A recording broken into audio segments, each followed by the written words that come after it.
Today we're going to be watching a video that is by no means new, but is by all means very interesting. In this video, Christian YouTuber Sean McDowell goes to a Christian academy and pretends to be an atheist, arguing with a bunch of Christian students over the issue of God and anything around that subject.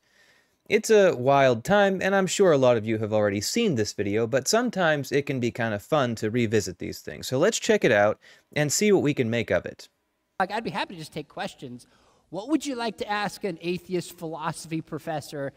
And I'll do my best to respond. So if the two of you... I love that this guy is pretending to be an atheist philosophy professor from UCLA while looking like a stereotype of a youth pastor at a church. I must also note that he doesn't usually wear glasses. I'm not sure if I've ever seen him wear glasses. He may do so now, but back then, he definitely didn't. So let's just make note of those glasses. They are important later on. Hi, so you like to talk about philosophical arguments, correct? So I would like to know what you think about the world and its creation as a whole philosophically, and how the world, if it's so fine-tuned to its creation, how something bigger or outside didn't create it. Okay, so I heard the first part. What do I think about the origin of creation? Repeat Yes. the second part for me again, very quickly. So fine-tuning, right? I'm sure you know what that is. Oh, fine-tuning. Yes. Fine-tuning. So if the world was so specifically made, and we assume that a greater force out there had created it, what is your philosophical argument against that? Okay. Okay, let me respond to this before he does. Let's compare and contrast, parts here. I'm not going to explain the whole atheist view of the universe. But I will explain something about the fine-tuning argument. Namely, the fine-tuning argument is kind of nonsense because things really don't seem that finely tuned. Now, evolutionarily, you might say humanity does, and the reason for that is that we had to struggle to survive just like all the other animals, and survival of the fittest resulted in an incredibly worldwide capable fit species. But if we're talking about things like space and the conditions for life, it turns out that really isn't that rare. Water is everywhere in the universe. Amino acids are everywhere in the universe. Planets in the habitable zones of their stars are everywhere in the universe. New solar systems are being formed constantly, and in a universe of trillions upon trillions of galaxies, there are new solar systems being formed at the same time that there are already countless infinities of them. I'm using infinities very liberal here. It's not exactly that, but it's such a mind-bogglingly large number that you may as well liken it to infinity. So these fine-tuning arguments don't really make a whole lot of sense. The universe does not necessarily seem fine-tuned. Now, you might say the natural laws are, to an extent. But we really don't know how much universal laws could really vary from what they are now. If they had varied by enough, it's quite possible that obviously we wouldn't be in a position to ask these questions. What would be more impressive than the fine-tuning argument is if the universe were totally unfit for life and life still existed somehow. That would be impressive from an atheistic viewpoint. Now let's see what Sean has to say. Okay, so let me jump in. So one is the question of, say, the origin of the universe creation. Now, I don't think the universe was created. I don't believe in creation because that word implies a creator and a mind. That's the very thing I'm not convinced that actually exists. So I actually think the data shows while our universe had a beginning, when you look at string theory, you'll find what's called the multiverse. And if you're following the shows like WandaVision and The Flash, they toy in the multiverse in science fiction. But count the signs that we are listening to a youth minister and not, in fact, an atheist professor. I mean, one is just well, look at him. And the next one is he just referenced WandaVerse and, what's hip with the kids and all that good stuff. I do not think this is a great answer, but let's let him talk. Let's let him get it out there first. There's actually good reason to believe. Sorry if I ruined it for some of you. Too bad. You had time. Do you know who saved Endgame? Can I ruin that one for you? I'm kidding. I won't. The multiverse, I think string theory points towards that reality. So our universe had a beginning, but I don't think the multiverse did. It's eternal and it's always been here. And there's reasons for that we could go into. Fine-tuning. Okay, now that he's done with the first part, let me just comment briefly on that. I find his invoking string theory to be wanting, although I don't necessarily disagree with the idea of an eternal universe. I'm not convinced the universe was eternal. I tend to think it probably was, but I'm not totally convinced. So I don't think this is a terrible answer, but I do question him invoking string theory, personally. Now, it may be the case that string theory in some way justifies an eternal universe, but that's not personally the answer I would have given. My answer would have been something like, well, there was a big bang that differs very heavily from the Genesis stories of creation, and it all proceeds from there. I would explain the scientific view of evolution over time and all that stuff, and I would try to keep it a little bit more concise than here. I can take some liberties here. We're on YouTube, not in front of an audience. And ultimately what I would say is that, really, we don't know what goes back beyond the Big Bang. If there was anything before that, we just don't know. And not knowing is not enough of a reason for me to say, well, God did it, because you run into the same problem. Well, if the universe is too complex to have existed on its own, does inventing an even more complex thing above the universe really solve the problem? Because then, theoretically, you might need an even more complicated thing above that, and so on and so forth. It doesn't really answer the question. It kind of begs the question. If this were the only universe that existed, then I think we would be surprised that it happens to be so seemingly exquisitely fine-tuned to allow life. I disagree. Here's where we have a big disagreement. I disagree entirely with that viewpoint. But since it's not, and there's more probabilistic resources in the universe, I don't see why fine-tuning is a problem. In fact, if there is a multiverse, we wouldn't expect to find ourselves in a universe that's not fine-tuned because we couldn't live in such a universe. We'd expect to find ourselves in the very kind of universe that we do find ourselves in.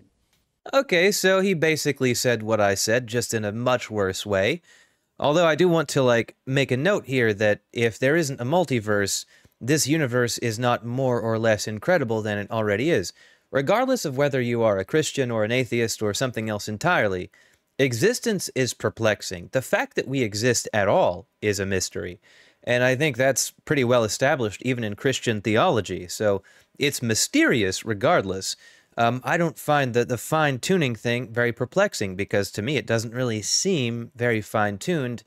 I guess in a sense, when you say fine-tuning, if you're using it in like the sense that mathematics would, or mathematicians or physicists or astrophysicists, quantum physicists, what they're really saying is that, wow, this sure does look improbable to our monkey brains, but our monkey brains look for reasons that are often just not there. So you pick specifically on the word choice of creator or creating.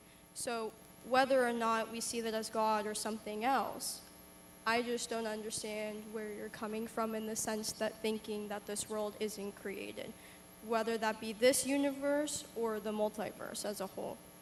Well, I don't think...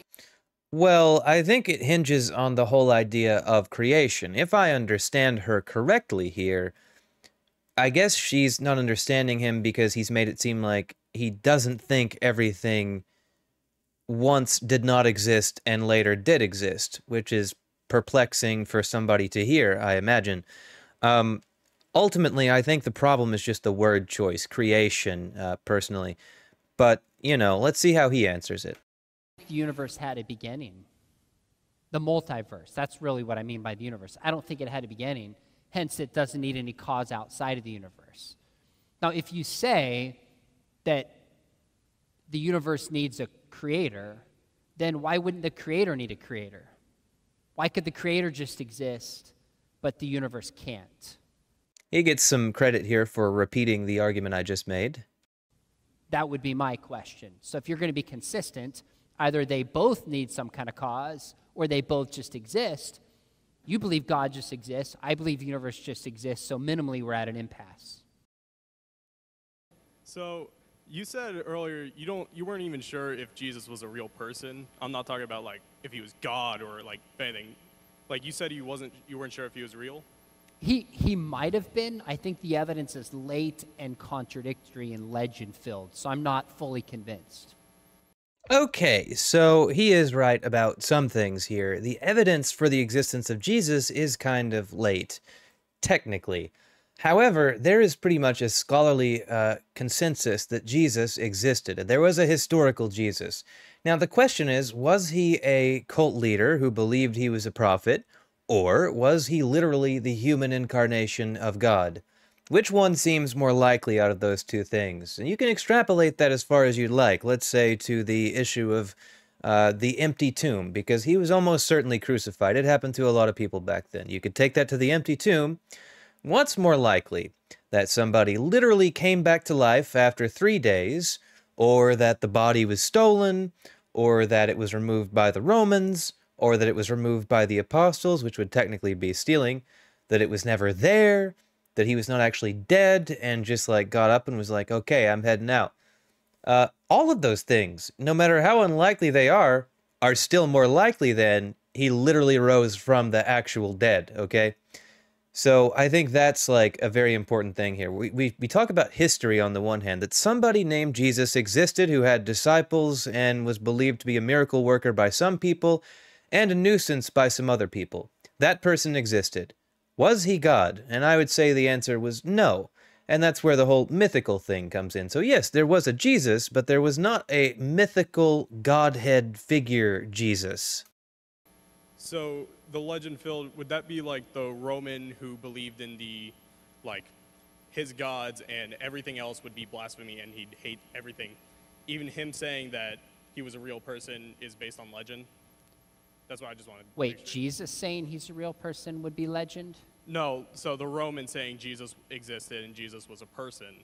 Well, there's no good early Roman source. I don't know what Roman he's referring to currently because I haven't watched this whole video in a while, but I think he's referring to maybe Josephus or something. I don't know. Let's find out. That does. Josephus. Josephus was Jewish, for one. He was a Roman historian, Second, he was writing for Rome, but he was not Roman. And Josephus, some of his work was actually changed later by the Christians to make the Christians sound better. I think they literally added a part about Jesus being the Son of God later on, which was not there in the original. The original only mentioned that there were groups of people calling themselves Christians, or like the early version of what you'd call a Christian, that believed that Christ was the Messiah of the Jewish people. He mentions those people existing, but more than that, he did not. And that was what, like in the something like late 90s AD, I believe, maybe a little bit later even. So not exactly the most reliable. That's pretty far out from the events that take place during the life of Jesus. Josephus was That's my Jewish. mistake. Josephus mentions 33 people by the name of Jesus. 33 people. Have you read the Antiquities of the Jews? I have not read that yet. Okay, but I will. so listen, that's all right. I would encourage you to read it. It's like saying somebody referred to Mike or John today. Jesus was a very common name in the Jewish world because it refers to Joshua, like a savior. Okay, I'm not sure I like this whole line of argument he's going on here because it's sort of like obfuscating the point here. The point that the dude is making is that we do have some historical records attesting to the existence of a Jesus, and that's perfectly valid. We do. But this guy, you know, Sean, our Christian friend pretending to be an atheist, is just making mountains out of molehills here. He's just kind of like disputing everything for no really good reason.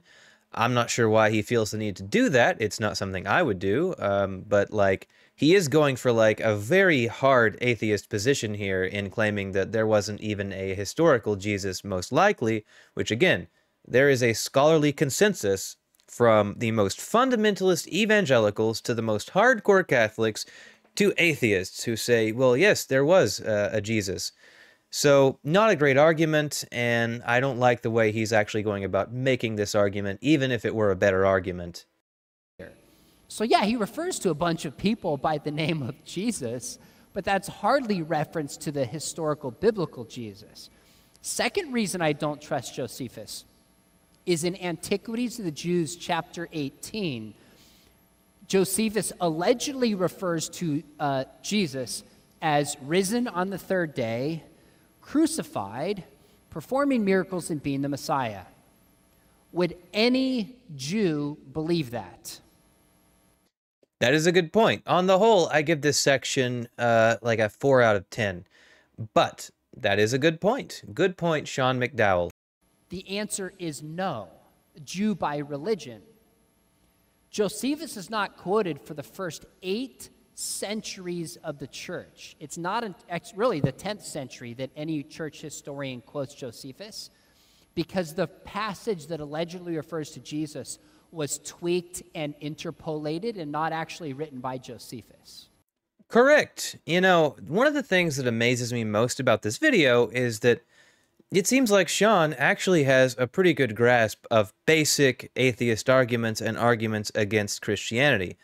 But yet, he doesn't seem to understand the substance of them. Or if he does, he doesn't seem to care. And so you have to wonder, if you know all the arguments, and they are good arguments because most intellectuals believe them, why are you still a super fundamentalist Christian kind of guy? Like, these arguments that he is spouting off, if properly understood, really disperse with all the arguments he himself has.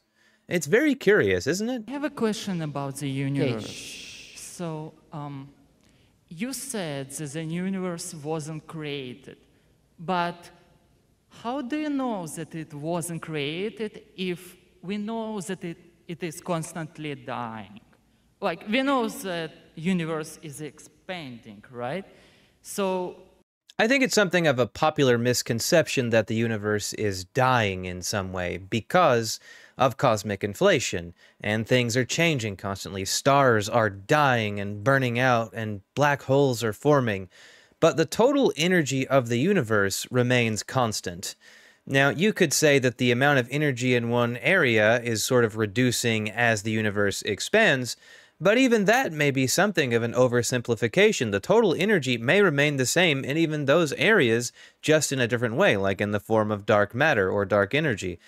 So it's really hard to say that the universe is in any sense of the word dying, but it's a common misconception, so we'll let it slide. The first one was, if the universe is expanding, wouldn't it have had a beginning?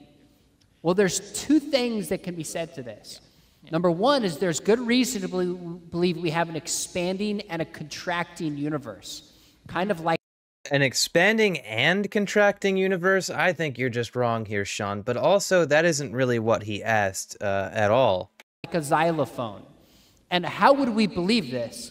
Because as we look out further into the universe, we see red-shifted stars, which tell us on the longer wavelength of light that the universe is expanding.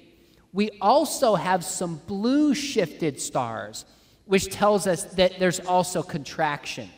Hold up. No, Sean. You've gone a little bit too far outside of your range on this one, because you got some of that right, and you got some of that wrong. When it comes to blue-shifted stars, no. So I think Andromeda, the Andromeda galaxy, does have a slight blue shift, which is light being shifted towards us in the spectrum, because it's so close, and it's also moving towards us at a very fast rate of speed, and our galaxies will collide at some point in the very distant future. But on a universe scale, if we're talking about the expansion of the universe, there is no contraction. It's expanding.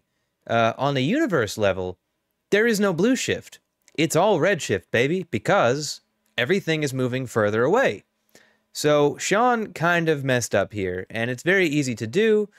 I understand how it could happen, but I mean, I hope he learned from this one, at least.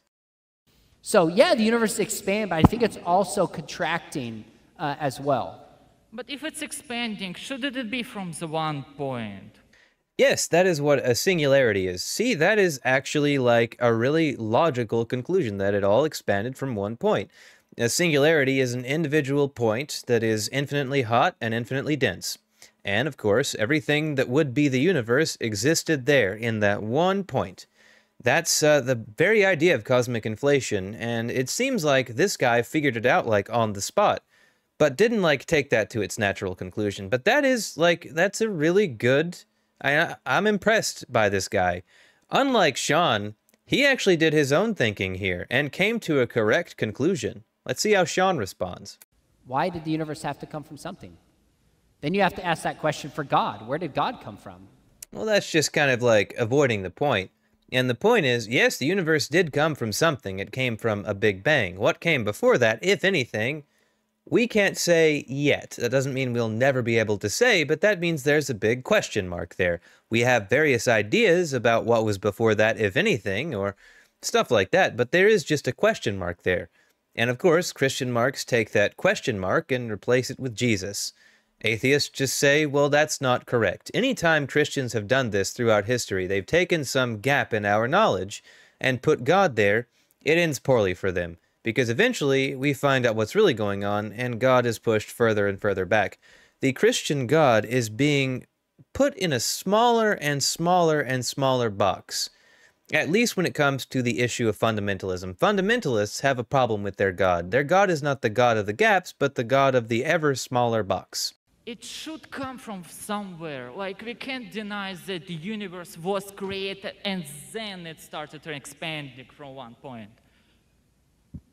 Yes, that is a good summary of Big Bang cosmology. At one point, all of this, everything around us, you, me, the desk in front of me, the computer, the camera, all of this, everything that is, was at one point in the distant past, at one point, a singularity, infinitely hot, infinitely dense, one singular point that then expanded explosively outwards and continues to expand to this day.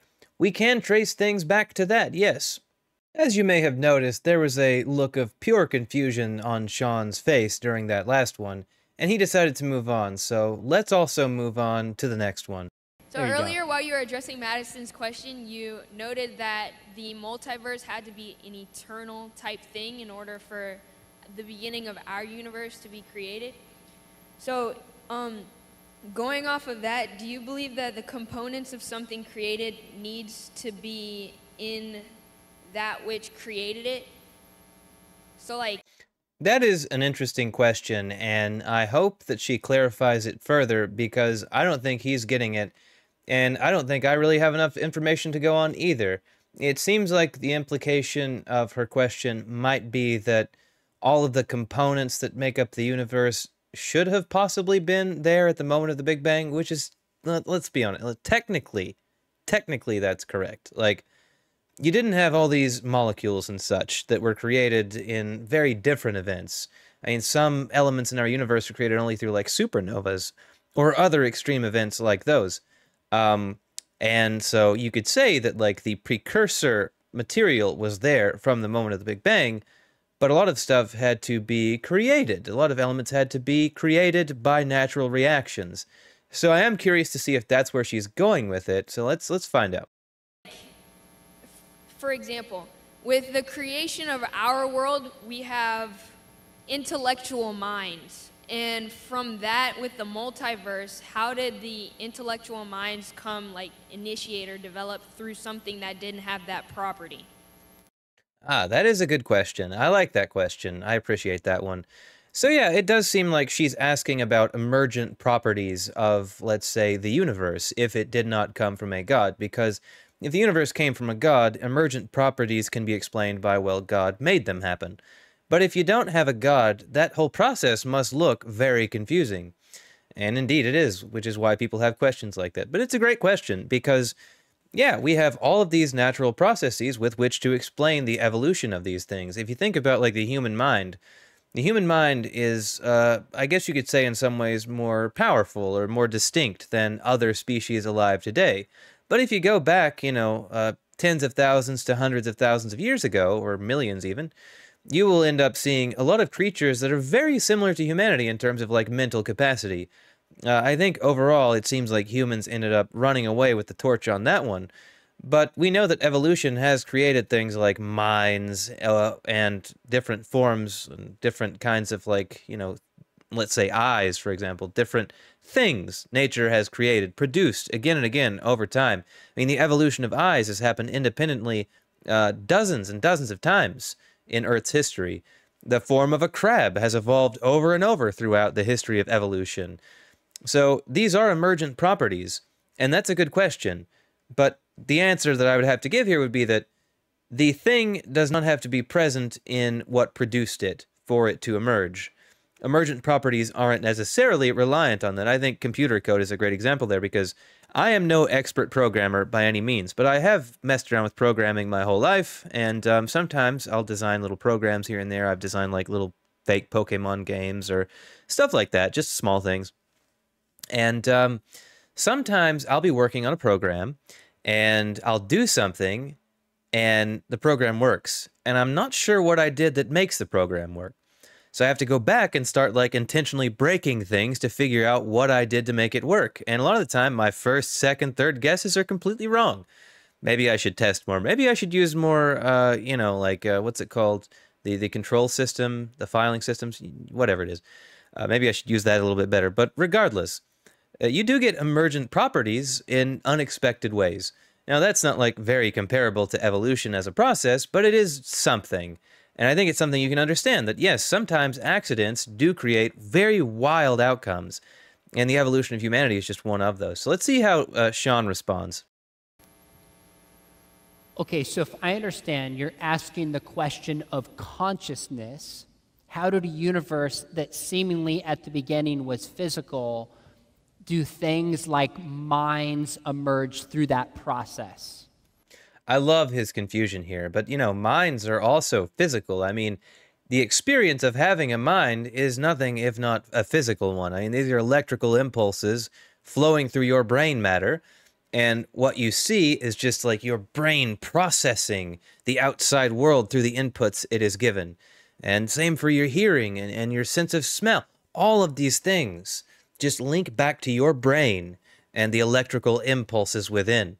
So the mind, what we call the mind, is really just another physical process. It is, I suppose you could say, a physical thing.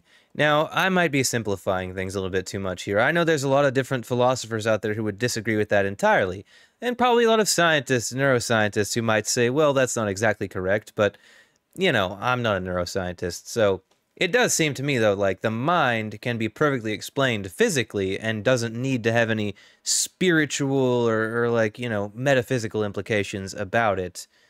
Or maybe it does. Who knows? Yes. Did I capture your question? Yes. Okay, good. So, yes, the universe is physical. Wait, don't leave yet, because she might want to follow up. But there's certain capacities for what are called emergent properties. Okay, so we're off to a good start here, although now I'm questioning my use of the word metaphysical back there. I apologize if anyone was annoyed by that. At the right level of complexity and diversity to emerge. So take, for example, hydrogen and oxygen. They're two physical molecules or elements. You put them together and you have water. Now, a new property emerges called wetness. It doesn't exist just... Okay, here's another sign that he is actually a youth pastor kind of guy. The foot on the chair thing. Now, you'll notice that youth pastors do this a lot. I've seen it so many times in my life. So this guy is just like, he is telegraphing to the whole audience, I am a youth minister. This is what I do for a living. But obviously he doesn't realize that. Like, he probably thinks like, I am nailing it. I am awesome at this. And hydrogen doesn't exist just in oxygen, but somehow when these two physical properties emerge, these two elements emerge, you have this new property develop out of it. Well, I think the same is true when it comes to the emergence of consciousness, that at a certain level of complexity, this new element, it's an epiphenomenon of consciousness, emerges like wetness. And what's interesting is you look throughout the evolutionary history of our world, and you can see simply... Okay, so this is actually going pretty well. This particular part is going pretty well. I think he actually kind of did his homework a little bit here. Now, I don't know if I would have used those specific examples, but I probably wouldn't have used the examples I used in this video if I were talking to this audience. But I guess for like illustrating the point he's trying to get at, his examples work, and I think we can appreciate that. So far, if this continues in this direction, if he ends it on a high note here, we'll give him a solid 8 out of 10 for this one. Organisms aren't really conscious, but there's a basic awareness of pain. And then you have consciousness, and then you have self-consciousness.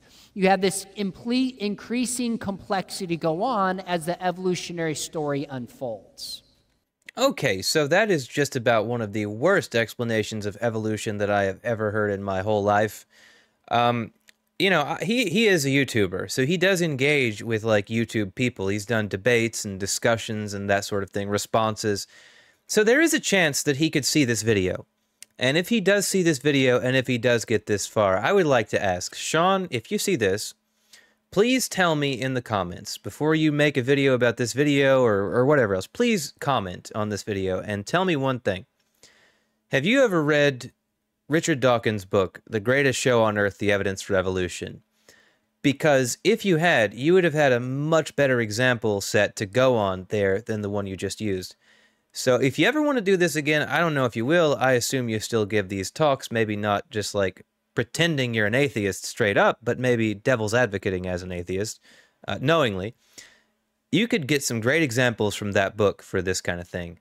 And I think we would all appreciate that.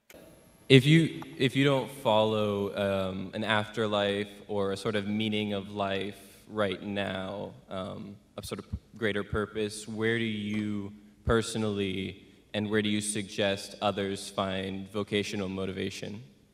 That's a good question. So let me answer this in a couple ways. I would presume, correct me if I'm wrong, you believe purpose is top down, that God has made this world, he infuses it with purpose, and we find our purpose in God in some fashion. Okay, so before he answers, let me give my little answer here, because purpose is a difficult thing that I think everybody struggles with. Christian, atheist, whatever, you're going to struggle with purpose at some point. I mean, people go through different stages in life where sometimes their religion isn't enough. Sometimes their world philosophy isn't enough. I've certainly had these sorts of dark nights of the soul myself.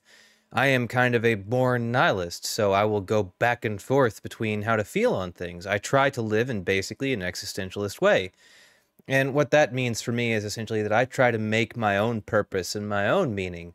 I try to make meanings that are relevant to a given set of circumstances. Like, for now, I'm obviously focused on YouTube. And why do I do that? Is it because I want to get famous or rich or whatever? Well, it's probably not happening from atheist YouTube, but I guess you can dream. No, what I want to do is I want to educate. I feel like a lot of the time in my life, I haven't been listened to necessarily. Or if I have been listened to, it hasn't made much of a difference in the world. But here, I can reach out to people who are maybe struggling with the questions I feel like I have decent answers to. I can answer questions that they might be questioning themselves, you know, the things that they want to know. Maybe I can help, and it seems like so far I have. So, mission accomplished. My goal for being on YouTube was to help people answer some of the questions they struggle with. I have done that. But what about off of YouTube? What else? Where else do I find meaning and purpose? And I think one of the ways is helping other people. And that can be very simple things. I mean, for example, there was a tornado that ripped through my home state a couple years ago. Kentucky got hit with a terrible one. A bunch of people died. A bunch of people lost everything. And so I actually worked with my family at their church to try to organize a charity drive that raised a bunch of money and delivered a bunch of goods. And that's meaningful for me because if I were in that situation, I would want help. And so I wasn't in that situation this time. Thankfully, it could be at some point in the future.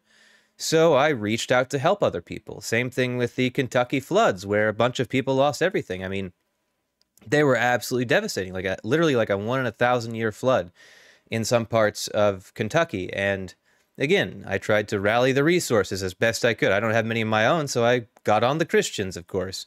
And they helped, and that was great. And that's the kind of like things you do to make life better, because that's what we should be striving for, isn't it? It's kind of like a stoic, Greek stoic perspective that we are here for each other. Humans are here. We exist for each other. I exist for other people, essentially. I am here to make a difference in the lives of other people, however I can, whether that's helping them solve these questions they need answers to that they don't feel like they have, or whether I can help somebody that's in need in some way or another. Stuff like that. I mean, there's many different ways to go about it, but fundamentally, these are my answers.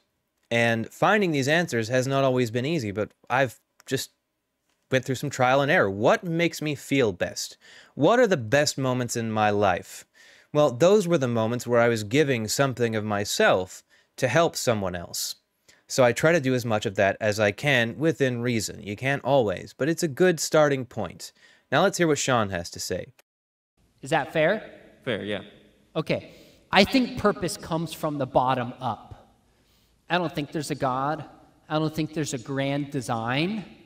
But as we look at this amazing story of evolutionary history, we have things like friendship, we have good food, we have knowledge, we have freedom. These are all good things that give our lives purposes, even if there is no God that exists. And I think as we look at human beings across different cultures, we find this common recognition that our lives can be purposeful even if there's no afterlife or they differ about God. Okay, so that's not the worst answer ever given. I'm fine with that. Like, obviously, my answer was a lot different than his, but he is not a real atheist, so that should be obvious. But, like, that was not a terrible answer. I'd give that one like a 5 out of 10, let's say. Not perfect, but acceptable. But my friends, those of you who made it this far, this is the end of this particular video because I think this video is long enough as is.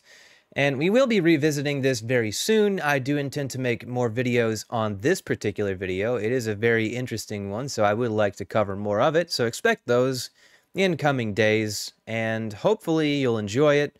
There are some really funny moments in this video that I would like to get to, so we will try to get there.